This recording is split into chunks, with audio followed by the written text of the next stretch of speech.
Thomas and Edward gave a splendid effort building the railway, but they weren't suited for fast mainline services. As such, the Fat Director purchased another engine called Henry.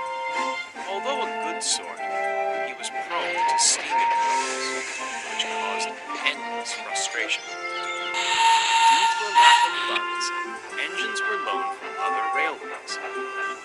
One of these, known only as 87546, fancied himself the savior of the line and never failed to make it known. "Fret no longer," he declared, dragging Henry and his train into the big station. "For I have restored order to our timetable once more." "Does he ever tire of all that hot air in his boiler?" Thomas remarked to Edward. "I say, you, little one," The big engine beckoned to Thomas. "be a good lackey, take my coaches and the indisposed away. I must rest my aching wheels."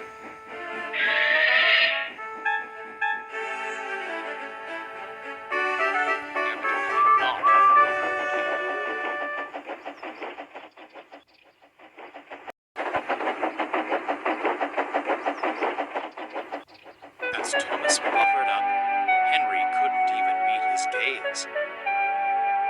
"Oh, I'm sorry," he sighed. "He should be sorry," retorted Thomas. "One day, he'll get his."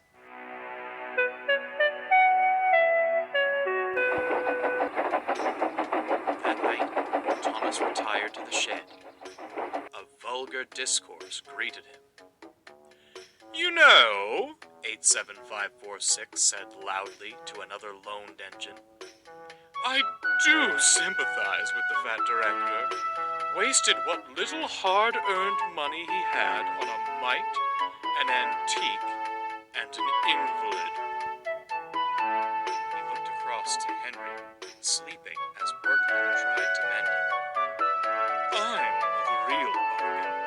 The strength of 3 for the coal and water consumption of 1. Only a matter of time before he purchases me." "The Fat Director," Edward interjected, "favors engines with good character. You leave much to be desired in that department." "And where has good character led you, replied 87546. Certainly not the main line. Speed and strength are all that matters there. When I pull coaches, you merely see a streak of blue. Engines like you fade into the background. I'd like to see you do my work without falling to pieces." He turned back to the other engine. "Now, a more pressing matter. When I am purchased, what do you suppose my proper name should be? I fancy something regal. Lord Frederick Bregaby has a certain charm to it. No?" Thomas was about to retort, but Edward gave him a look. "Save your steam," he muttered. "It's no use arguing with him." They stared at the loaned engine with contempt. Henry, who'd only been pretending to sleep, heard everything. The next morning, 87546 awoke to a startling sight. There was Henry, hissing and wheezing.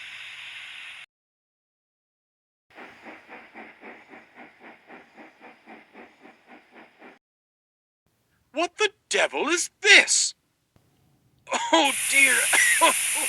Henry coughed feebly. "Thought the men had made me better."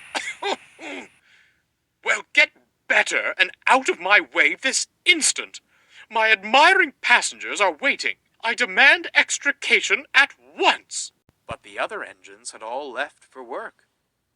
They couldn't have helped anyhow. "Worse and worse," the Fat Director scowled as he paced the platform. "The passengers cannot be kept waiting. I'm sorry, Edward. As the others have gone, you'll have to take the coaches." Edward gulped, staring at the long train. Begging your pardon, sir, but This is a bit beyond my capabilities. Not if I helped you, bubbled Thomas, shuffling alongside. 2 engines are better than 1, sir.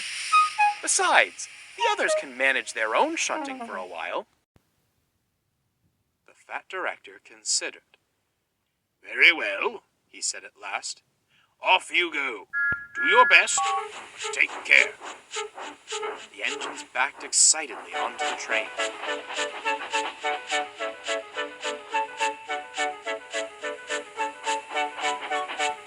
The passengers marveled at the strange combination, but were thankful to have any train at all. Finally, the guard's whistle blew.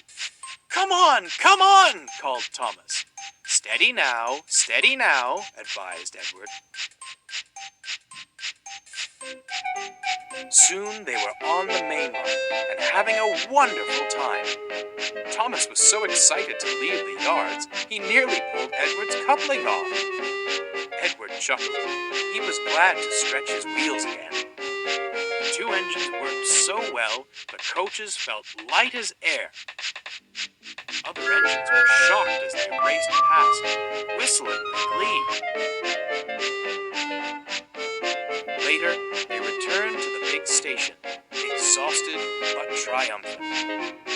Henry at 87546 stood at the platform.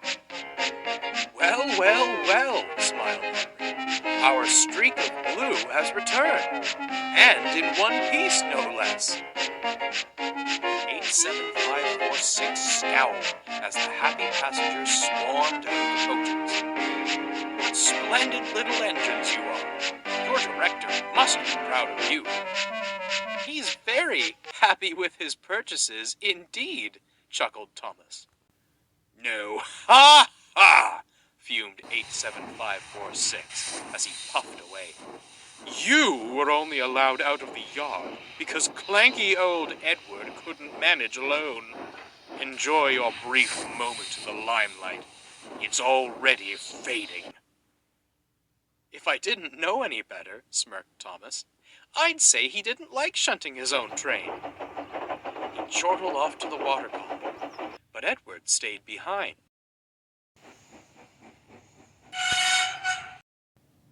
Are you all right, Henry? What on earth happened this morning? Oh, the usual steaming troubles. You know how it is. Miraculously, he moved. The problem seemed to vanish after you'd gone. Oh, you didn't, Edward gasped. Now, Edward, do you really think I'd do such a thing? And without another word, Henry steamed away.